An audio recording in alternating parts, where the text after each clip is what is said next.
मुंबई की सड़कों पर बेबी बम फ्लॉन्ट करती नजर आई सोनम कपूर। अजब गजब फैशन देखकर हिल गया फैंस का दिमाग। मर्दानी 3 के 3 दिनों के कलेक्शन को देखकर ठंडे पड़े रानी मुखर्जी के अरमान। नहीं बन पाई top weekend opener. Firing case पर कमाल आर खान ने तोड़ी चुप्पी, बोले मैंने कभी कानून नहीं तोड़ा। खबरों में आइए बताएंगे आपको घातक 2 पर आया बड़ा अपडेट। सनी देओल को स्क्रिप्ट सुनाने मनाली पहुंचे थे राजकुमार संतोषी।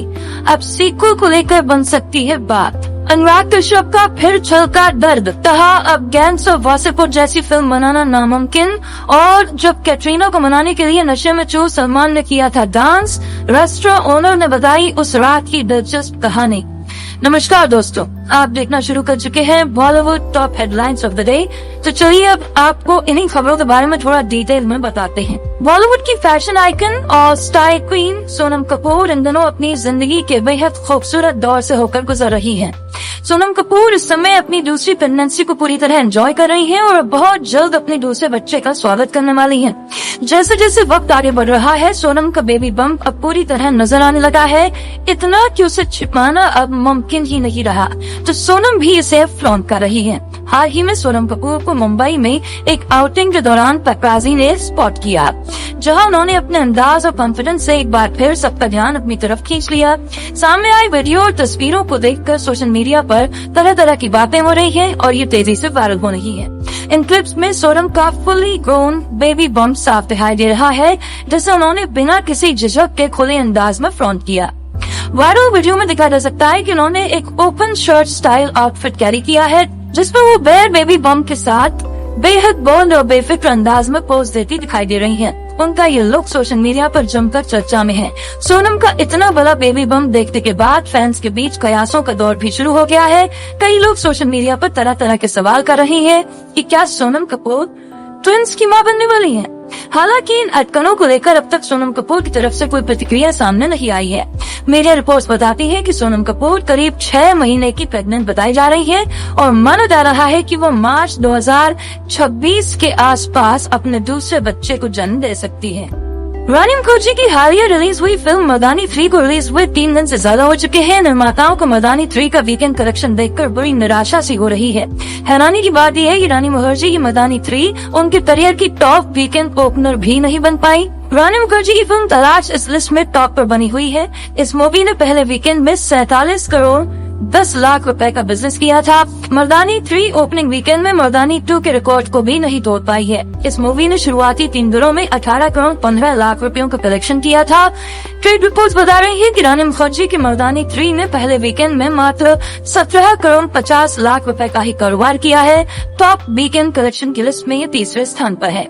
एक्टर और प्रोड्यूसर कमाल राशिद खान ने मुंबई के ओशिवरा इलाके में हुई फायरिंग की घटना के मामले में अब पहली बार अपनी प्रतिक्रिया दी है। गोलीबारी मामले में जमानत पर बाहर आने के बाद केआरके ने एक न्यूज एजेंसी से बात करते हुए कहा कि उनके पास सालों से लाइसेंसी हथियार है और उन्होंने आज तक कभी कानून नहीं तोड़ा। केआरके ने कहा कि पुलिस को जरूर कुछ शक रहा होगा, इसलिए मुझे अरेस्ट किया गया, लेकिन कौन सही है और कौन गलत ये मैं नहीं कह सकता। इसका फैसला अदालत करेगी। उन्होंने आगे कहा कि मेरे पास 22 सालों से गन का लाइसेंस है और पिछले 22 सालों से मैंने आज तक कभी कोई कानून नहीं तोड़ा है। आपको बता दें कि पिछले हफ्ते मुंबई पुलिस ने ओशिवरा इलाके में हुई फायरिंग के मामले की जांच के दौरान पूछताछ के बाद केआरके को हिरासत में ले लिया था।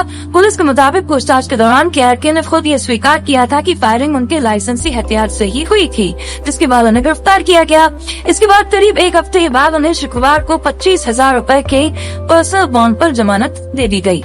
बॉलीवुड में इन दिनों सीक्वल्स का ट्रेंड चल रहा है और इसी कड़ी में फिल्म मेकर राजकुमार संतोषी एक बार फिर सनी देओल के पास अपना एक नया प्रोजेक्ट लेकर पहुंच गए हैं। जानकारी के मुताबिक संतोषी हिमाचल प्रदेश के मनाली पहुंचे थे, जहां वो सनी देओल को घातक 2 की कहानी और स्क्रिप्ट सुना रहे थे।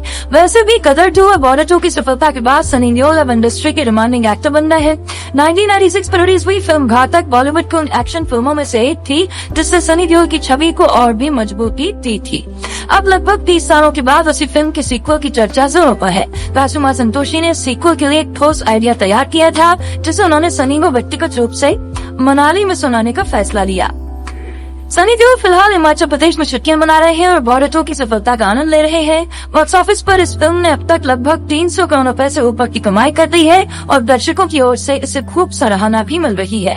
सूत्रों के मुताबिक राजकुमार संतोषी और सनी देओल के बीच इस प्रोजेक्ट को लेकर मीटिंग बीते 31 जनवरी 2026 को ही हुई है। इस दौरान संतोषी अपने स्क्रिप्ट को विस्तार से सनी के सामने बताते रहे और उनका फीडबैक लेते रहे। अब अगर सनी को कहानी पसंद आती है तो इस सीक्वल की घोषणा जल्दी हो सकती है। हालांकि सनी देओल पहले ही ये साफ कर चुके हैं कि वो सिर्फ इसीलिए किसी पुराने क्लासिक फिल्म का सीक्वल नहीं करेंगे कि पिछली फिल्में सफल रही है। उनका मानना है कि इस तरह का कदम दर्शकों के साथ धोखा करने जैसा होगा। इसीलिए अगर उन्हें स्क्रिप्ट में वास्तविक दम दिखता है और कहानी उन्हें प्रभावित करती है तभी वो इस प्रोजेक्ट को हरी झंडी देंगे। अपनी बेबाक राय और लीक से हटकर फिल्में बनाने के लिए मशहूर फिल्म निर्माता अनुराग कश्यप ने देश के मौजूदा माहौल और सिनेमा को लेकर एक बड़ा बयान दिया है। बेंगलुरु में आयोजित एक कार्यक्रम के दौरान उन्होंने स्वीकार किया कि आज के समय में राजनीतिक विषयों पर फिल्में बनाना बेहद मुश्किल हो चुका है। उन्होंने नाजी जर्मनी का उदाहरण देते हुए कहा कि कुछ विशेष तरह की फिल्में बनाना आज के भारत में असंभव सा लगता है। दरअसल अनुराग कश्यप 17वें बेंगलुरु इंटरनेशनल फिल्म फेस्टिवल में फीयरलेस फिल्म मेकिंग सेशन में अपनी बात कह रहे थे। बातचीत के दौरान अनुराग ने अपनी पुरानी फिल्मों को याद करते हुए कहा कि आज के दौर में गैंग्स ऑफ वासेपुर या ब्लैक फ्राइडे जैसी फिल्में बनाना लगभग नामुमकिन है। कुछ विषय राजनीतिक रूप से इतने संवेदनशील हो गए हैं कि उन पर विवाद होना तो तय है। अनुराग ने कहा कि भारतीय दर्शकों को ईरान या रूस जैसे देशों के फिल्म निर्माताओं से प्रेरणा लेनी चाहिए जो हमसे कहीं ज्यादा प्रतिबंधों का सामना करने के बावजूद बेहतरीन फिल्में बना रहे हैं। उन्होंने कहा कि जर्मनी में भी हिटलर के खिलाफ फिल्में तभी सामने आई जब हिटलर की मौत हो गई। हर चीज का अपना एक वक्त होता है। उनका ये बयान सोशल मीडिया पर काफी चर्चा का विषय बन गया है। सलमान खान और कटरीना कैफ के रिलेशनशिप के बारे में हर कोई जानता है। करीब 4 सालों तक रिश्ते में रहने के बाद दोनों का ब्रेकअप हो गया था और अब सलमान खान अपनी सिंगल लाइफ एंजॉय कर रहे हैं, जबकि कटरीना कैफ एक बच्चे की मां बन चुकी हैं। लेकिन सलमान और कटरीना के बीच हुए रोमांस और झगड़े के कुछ किस्से आज भी चर्चा में आ ही जाते हैं। हाल ही में एक रेस्टोरेंट मालिक ने उनके रिश्ते से जुड़ा एक दिलचस्प किस्सा सुनाया है। ऑलिव बार एंड किचन के मालिक एडी सिंह ने एक इंटरव्यू में बताया कि एक रात सलमान और कटरीना के बीच रेस्टोरेंट में ही झगड़ा हो गया था। जिसके बाद कटरीना को मनाने के लिए शराब के नशे में धुत होकर सलमान ने मुंह में गुलाब का फूल लेकर डांस किया। गुस्से में बैठी कटरीना को खुश करने के लिए सलमान उनकी टेबल के पास नाचे, बाथरूम जाते समय और वापस आते हुए भी डांस किया। सलमान के इस अनोखे अंदाज को देखकर कटरीना हंसने लगी और उनका झगड़ा खत्म हो गया। आपको बता दें कि मैंने प्यार क्यों किया के सेट से सलमान और कटरीना के बीच प्यार की शुरुआत हुई थी, लेकिन 2009 में दोनों का ब्रेकअप हो गया। 2009 में आई फिल्म अजब प्रेम की गजब कहानी और फिर राजनीति के बाद हर तरफ कटरीना और रणबीर कपूर के रिलेशनशिप की खबरें फैलने लगी थी। हालांकि बाद में रणबीर से भी कटरीना का ब्रेकअप हो गया था। तो दोस्तों, ये वो बड़ी खबरें हैं जो इस वक्त बॉलीवुड से आती है और इंटरनेट पर छाई हुई है। अगर आप इस वीडियो को पसंद कर रहे हैं तो उसे अपने दोस्तों के साथ शेयर करना मत भूलिएगा।